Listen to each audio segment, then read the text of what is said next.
സുബൈർ ഇബ്നുൽ അവ്വാം എന്നവർ ഈ മഹാന്മാര് ജീവിച്ചിരിക്കുന്ന അശറത്തുൽ മുബശ്ശരീങ്ങളിലെ ബഹുഭൂരിപക്ഷം ആളുകൾ ജീവിച്ചിരിക്കുന്ന കാലമാണത്.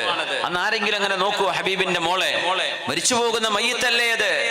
എന്നിട്ട് പോലും ഫാത്തിമ റളിയല്ലാഹു അൻഹ പറഞ്ഞു, ഉമ്മ അസ്മാ ബീവി, എനിക്കത് സഹിക്കാൻ പറ്റുന്നില്ല, എന്തിനാ എന്നെ അങ്ങനെ കൊണ്ടുപോയി, വേറെ എന്തെങ്കിലും എനിക്കൊരു വഴിയുണ്ടോ?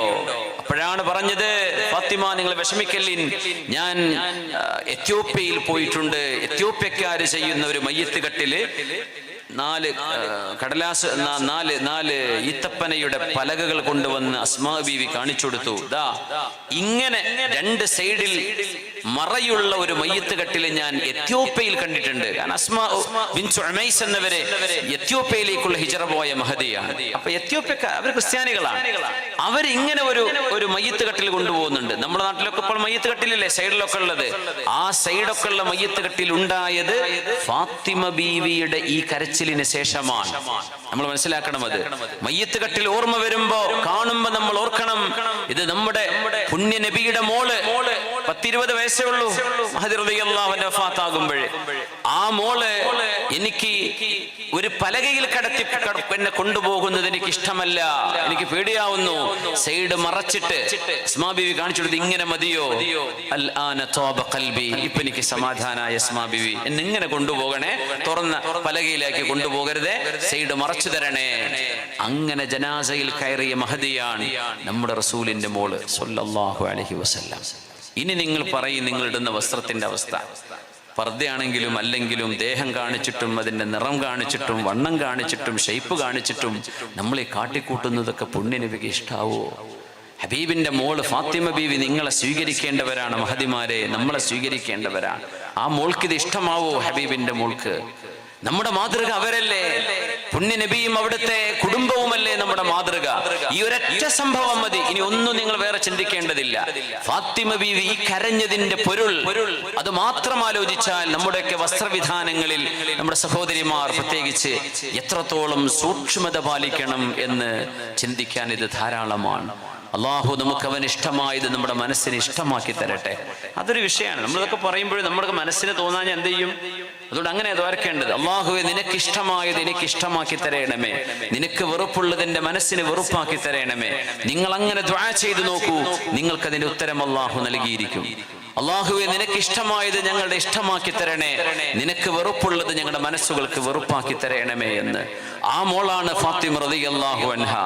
മഹദി റളിയല്ലാഹു അൻഹ ഹബീബിന്റെ മുമ്പിൽ ചിരിച്ചത് പുണ്യനബിയുടെ അരികത്തേക്ക് വരുന്ന ആദ്യത്തെ കുടുംബത്തിലെ മെമ്പർ അവരാണ് എന്ന് പറഞ്ഞപ്പോഴാണ്.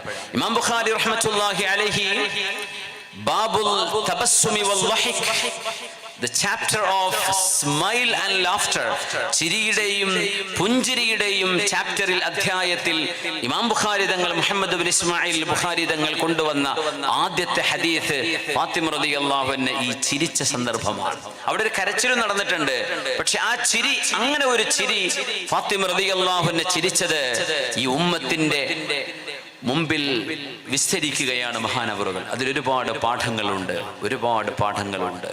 ചില ഹദീസുകൾ അങ്ങനെയാണ്. ഞങ്ങൾ ഇന്നലെ ഒരു ക്ലാസ് ഉണ്ടായിരുന്നു പാനൂര്, ഞാനത് സൂചിപ്പിച്ചു. യാ അബാ ഉമൈർ മാ ഫഅല നുഗൈർ. ചില ഹദീസ് നമ്മൾ നോക്കുമ്പോൾ എന്താ അതിൽ പാഠം, എന്ത് പഠിക്കാനാ എന്ന് തോന്നും. ഒരു കൊച്ചു കുട്ടിയോട് നബിതങ്ങൾ പറഞ്ഞ ഒരു വാക്കാണത്. നുഗൈർ എന്ന ചെറിയൊരു പക്ഷിന്റെ പേരാ. അബൂ ഉമൈർ എന്നത് അനസ് ബിൻ മാലിക് തങ്ങളുടെ ചെറിയ അനുജന്റെ പേരാണ്. പക്ഷെ വാപ്പ രണ്ടാണ്. അനസ് ബിൻ മാലിക്കിന്റെ ഉമ്മ ഉമ്മു സുലൈം ബീവി രണ്ടാമത് കല്യാണം കഴിച്ചതാണ് അബൂ തുൽഹ റളിയല്ലാഹു അൻഹുവിനെ. അവരുടെ മോനാണ് ഉമൈർ, അബൂ ഉമൈർ. ആ കുട്ടിയുടെ പക്ഷി ചത്തുപോയി. അപ്പൊ നബി തങ്ങൾ ആ കുട്ടിയുടെ സങ്കടം കണ്ടപ്പോ, അല്ല അബൂ ഉമൈറെ, നിങ്ങളെ നുഗൈർ മരിച്ചല്ലേ, ചത്തുപോയല്ലേ എന്ന് ആ കുട്ടിയോട് ചോദിച്ച ഒരു ചോദ്യം. ഇത് ഇമാം ബുഖാരി സ്വഹീഹിൽ ഉദ്ധരിച്ച ഹദീസാണ്, സ്വഹീഹുൽ ബുഖാരിയിലെ ഹദീസാ. അപ്പൊ അന്ന് പണ്ട് കാലത്ത് ഒരാൾ ചോദിച്ചു, എന്താണ് ഈ ഹദീസ് പണ്ഡിതന്മാരുടെ കഥ? അബൂ ഉമൈറെ, നിന്റെ പക്ഷിക്ക് എന്ത് പറ്റി എന്ന് നബി ചോദിച്ചതൊക്കെയാണ് അവരവരെ ഹദീസ്. അതിലൊക്കെ എന്തിരിക്കുന്നു എന്ന് ചോദിച്ചപ്പോ ശാഫിഈ മദ്ഹബിലെ പ്രഗൽഭനായ ഒരു പണ്ഡിതനുണ്ട്, അല്ലാമ ഇബ്നുൽ ഖാസ് റഹ്മത്തുള്ളാഹി അലൈഹി. അദ്ദേഹം പറഞ്ഞു, തിരിയാത്തത് മനുഷ്യൻ അറിയാത്തതിന്റെ ശത്രുവല്ലേ, ആ ഒരു ഹദീസിൽ അബൂ ഉമൈറെ എന്താണ് നിങ്ങളുടെ നുഗൈർ ചെയ്തത്, നുഗൈർ എന്ന് പറഞ്ഞാൽ ചെറിയ പക്ഷി, ഫ്ലഡ്ജ്ലിംഗ്, ആ പക്ഷി എന്ത് ചെയ്തു എന്ന് ചോദിച്ച ആ ഒരു ചോദ്യം, യാ അബാ ഉമൈർ മാ ഫഅല നുഗൈർ, O Abu Umair what did your fledgling do, your bird do, എന്താ നിങ്ങളുടെ പക്ഷി ചെയ്തത്? അതിൽ മാത്രം 60 മസ്അലകൾ ഉണ്ട് എന്ന് അല്ലാമ ഇബ്നു ഖാസിം, ഷാഫിഈ മദ്ഹബിലെ പണ്ഡിതനാണ്. 60 മസ്അല, ആ മസ്അലയിൽ 20 മസ്അല അല്ലാമ ഇബ്നു ഹജർ അസ്ഖലാനി തങ്ങൾ ഫത്ഹുൽ ബാരിയിൽ ഉദ്ധരിച്ചു. 20 മസ്അല ഈ ചെറിയൊരു ചോദ്യത്തിൽ. പണ്ഡിതന്മാരുടെ ലോകം വലിയൊരു ലോകമാണ്. അവരെ പറ്റിയൊക്കെ നമ്മൾ പറയാം, എന്ത് മദ്ഹബ്, ഞാൻ ഇസ്ലാം മദ്ഹബിന്റെ ആളാ, എന്ത് മദ്ഹബ്, ഇവരൊക്കെയാണ് ഇസ്ലാം പഠിപ്പിച്ചത്. ഈ ഇസ്ലാം എന്ന് പറയുന്നത് ഈ മഹാന്മാരുടെ മദ്ഹബിലൂടെ കടന്നു കിട്ടിയതാണ് നമ്മുടെ കയ്യിലിരിക്കുന്നത്. എന്നിട്ട് ഒന്നും അറിയാതെ ഡയലോഗ് അടിക്കുക. എനിക്ക് ഷാഫി ഇമാം എൻ്റെ വിചാരം എൻ്റെ എളാപ്പയാണെന്നാ ഷാഫി ഇമാം. ആരാണ് ഇമാം ഷാഫി തങ്ങൾ എന്നറിയോ? ആരാ ഇമാം അബൂ ഹനീഫ തങ്ങൾ? ആരാണ് ഇമാം മാലിക് എന്നവര്? മുജ്തഹിദീങ്ങളായ ഇമാം എന്ന് പറയണമെങ്കിൽ എത്ര സ്ഥാനത്തെത്തണമെന്ന് പഠിക്കാതെ വെറുതെ ഇങ്ങനെ ഈ പരിഭാഷ വായിച്ചിട്ട് നടക്കല്ലേ. അപ്പൊ ഇങ്ങനെ കുറ്റം പറയും. മദ്ഹബ് എന്ന് പറഞ്ഞാൽ ഇവർക്ക് അറിയില്ല, അപ്പൊ അതിന്റെ ശത്രുവാണ്. എന്താന്ന് ഇവരൊക്കെയാണ് ദീനിന്റെ മസലകൾ പഠിച്ചത്. നമുക്ക് എന്താ എത്ര കിട്ടും? 60 വോട്ട്, 6 എണ്ണം കിട്ടുമോ? 6 എണ്ണം കിട്ടുമോ ഈ പറയുന്ന ആളുകൾക്ക്? ഹദീസ് പണ്ഡിതന്മാർ ഉദ്ധരിക്കുന്നത് വലിയ അത്ഭുതമാണ്. അതൊന്ന് ചേർത്ത് പറയാണ്. ഖിയാമത്തിന്റെ അടയാളങ്ങളെ സംബന്ധിച്ച് പറഞ്ഞെടുത്ത് നിബിധങ്ങൾ പറഞ്ഞ ഒരു ഹദീസ് പണ്ഡിതന്മാർ ഒരു ചെറിയൊരു നമ്മുടെ വിഷയത്തിന്റെ ഭാഗമല്ല, എന്നാലൊന്ന് ചേർത്ത് പറയാണ്, ക്ഷമിക്കണേ. അതായത് പുണ്യ നിബിധങ്ങൾ ഒരു ഹദീസ് പറഞ്ഞാൽ അത് സത്യസന്ധമായ ഒരു സനദിലൂടെ ഒരു ഹദീസ് പണ്ഡിതന്റെ കയ്യിൽ കിട്ടിയാൽ ആ പറഞ്ഞത് അങ്ങനെ ഉദ്ധരിക്കാനാണ് ഹദീസ് പണ്ഡിതന്മാർ ചെയ്യുക. ആ ഉദ്ധരിക്കുമ്പോ ആ പറയുന്നതിന്റെ അർത്ഥം എന്താണെന്ന് പോലും അവർക്ക് മുഴുവനായി മനസ്സിലായിട്ടില്ലാത്ത ഹദീസുകളും ഉണ്ടാവും. പക്ഷേ അവരുടെ ദൗത്യം പുണ്യ റസൂൽ ഇത് പറഞ്ഞു, ഇത് ലോകത്തിന് അറിയിക്കുക എന്നതാണ്. ആ അർത്ഥം കിട്ടല് 4, 5, 10 നൂറ്റാണ്ട് കഴിഞ്ഞിട്ടായിരിക്കും. ഖിയാമത്ത് നാളിന്റെ അടയാളങ്ങളിൽ പറഞ്ഞ ഹദീസ്, ഹത്താ തുവാസിലൽ അത്ബാഖ്, പാത്രങ്ങൾ തമ്മിൽ സംസാരിക്കുന്ന കാലം. ഇതൊക്കെ ഉദ്ധരിക്കുമ്പോൾ ഹദീസ് പണ്ഡിതന്മാർക്ക് അറിയോ എന്താണ് ഈ ഡിഷ് ആന്റിനയെ കുറിച്ചാണ് ഈ പറയുന്നത്? ഡിഷ് ആന്റിനൊക്കെ പറയുന്ന പേരാണ് തബക്കുകൾ. സാറ്റലൈറ്റുകൾ വർക്ക് ചെയ്യണമെങ്കിൽ ഡിഷുകൾ വേണം. നമ്മുടെ വീട്ടിലൊക്കെ വന്ന് ഓരോരോ ഡിഷ് വെച്ച കാലുണ്ട്. പക്ഷേ ഒരു വലിയ റിസീവറുകൾ, ഡിഷുകൾ, എല്ലാ സിഗ്നലും റിസീവ് ചെയ്യാൻ വേണം. അവിടെ നിന്നാണ് പിന്നെ മറ്റു നെറ്റ്വർക്കിലേക്ക് പോകുന്നത്. നമുക്കറിയാം, ഡിഷുകൾ കമ്മ്യൂണിക്കേറ്റ് ചെയ്യുന്ന കാലം. ഹത്താ തുവാസിലൽ അത്ബാഖ്, the end time will not happen until the dishes will communicate. ഡിഷുകൾ കമ്മ്യൂണിക്കേറ്റ് ചെയ്യാൻ, പാത്രങ്ങൾ പരസ്പരം സംവേദനം ചെയ്യാൻ. ഇതിനൊക്കെ 14 നൂറ്റാണ്ടുകളോളം ഹദീസ് പണ്ഡിതന്മാർ ഒരർത്ഥം കൊടുത്തില്ല. അവരുദ്ധരിച്ചു, ഇങ്ങനെ നിബിധങ്ങളിൽ നിന്ന് സ്വഹാബിമാർ കേട്ടിട്ടുണ്ട്. അത്രേ ഉള്ളൂ. ഇപ്പൊ നമുക്ക് ഇറങ്ങി നോക്കിയാൽ പടച്ചോനെ എന്താണ് ഈ പറയുന്നത്? ഒരു കാലഘട്ടത്തെ സംബന്ധിച്ച് പറഞ്ഞു നിബിധങ്ങൾ, അന്ന് ആളുകൾ ഒട്ടകപ്പുറത്ത് യാത്ര ചെയ്യൂല. യർഖബൂനൽ മയാസിർ. ഇമാം അഹ്മദ് എന്നവരുടെ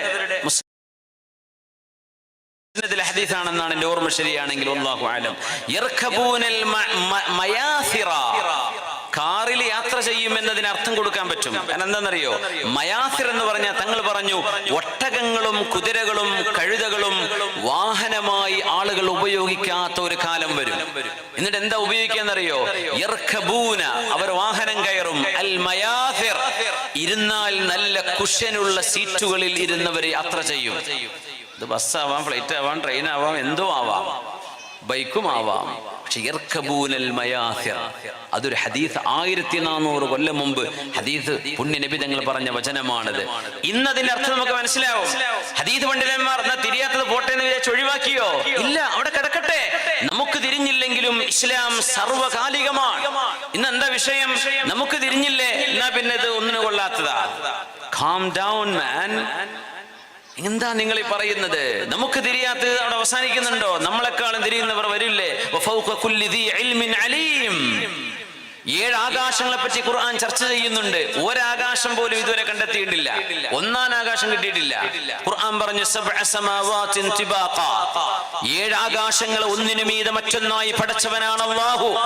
ആകാശം എന്ന് പറയുമ്പോ ഒന്നാം ആകാശമാണ് നക്ഷത്ര ലോകങ്ങളുടെ അവസാനം. നക്ഷത്രങ്ങൾ കിടക്കുന്നത് ഒന്നാം ആകാശത്തിന്റെ താഴെയാണ്. ഒരു ബോളിന്റെ പന്തിന്റെ ബ്ലാഡർ പോലെ താഴെയും മീതയും സൈഡിലുമൊക്കെ കവർ ചെയ്യുന്നതാണ് ആകാശം. അതിന്റെ ഉള്ളിലാണ് കോടിക്കണക്കിന് നക്ഷത്രങ്ങളുടെ സമാഹാരങ്ങളുള്ള കോടിക്കണക്കിന് ഗാലക്സികൾ കിടക്കുന്നത്. അത് കഴിഞ്ഞ് 2 ഉണ്ട്, 3 ഉണ്ട്, 4, 5, 6, 7 അതിനപ്പുറത്തേക്ക് പുണ്യനബി യാത്ര പോയ മാസമാണ് ഈ റജബ്.